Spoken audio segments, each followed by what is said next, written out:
रात को सोने से पहले बाइबल मुकद्दस की ये 6 आयत पढ़ो और सुबह होते ही मौजज़ा देखो। ये 6 आयत पढ़कर सो जाओ, सुबह होते ही तुम्हारी जिंदगी में मौजज़ा होगा। अगर तुम अपनी जिंदगी में तब्दीली चाहते हो तो इस वीडियो को आखिर तक जरूर देखो।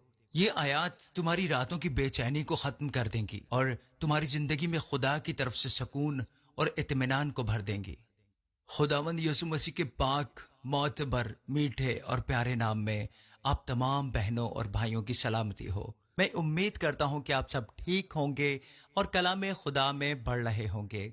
खुदावंद का शुक्र है कि आज फिर हम अलग अलग जगह से जमा हुए हैं और एक साथ मिलकर खुदा का कलाम सुन रहे हैं और उसके नाम की शुक्रगुजारी कर रहे हैं।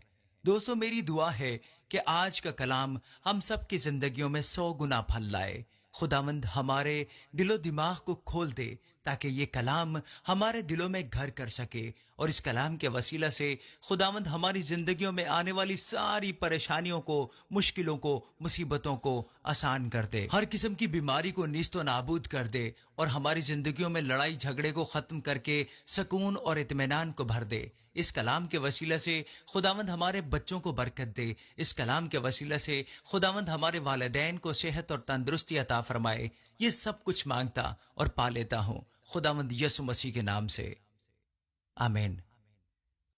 आयत नंबर 1, जबूर 4 बाब और उसकी 8वीं आयत।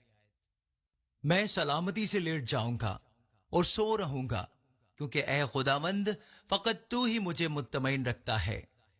दोस्तों, ये आयत हमें सिखाती है कि जब हम सोने जाते हैं तो हमें खुदा पर पूरा भरोसा रखना चाहिए। यह आयत हमें सुकून और हिफाजत का एहसास दिलाती है। अगर आप उसे सोने से पहले पढ़ेंगे तो आपकी सारी परेशानी और डर दूर हो जाएंगे और आप गहरी नींद सो सकेंगे।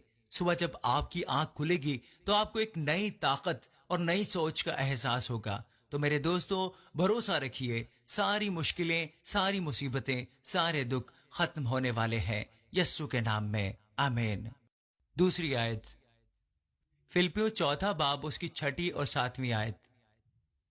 किसी बात की फिक्र ना करो बल्कि हर एक बात में तुम्हारी दरख्वास्तें दुआ और मिन्नत के वसीला से शुक्रगुजारी के साथ खुदा के सामने पेश की जाएं। तो खुदा का इत्मीनान जो समझ से बिल्कुल बाहर है तुम्हारे दिलों और ख्यालों को मसीह यस्सु में महफूज रखेगा। दोस्तों, ये आयत हमें याद दिलाती है कि हमें किसी भी बात की फिक्र नहीं करनी चाहिए बल्कि हर हालत में यस्सु के सामने अपनी दुआओं को रखना चाहिए और इन दुआओं को यस्सु के सामने मिन्नत करके और शुक्रगुजारी के साथ रखना चाहिए। और दोस्तों,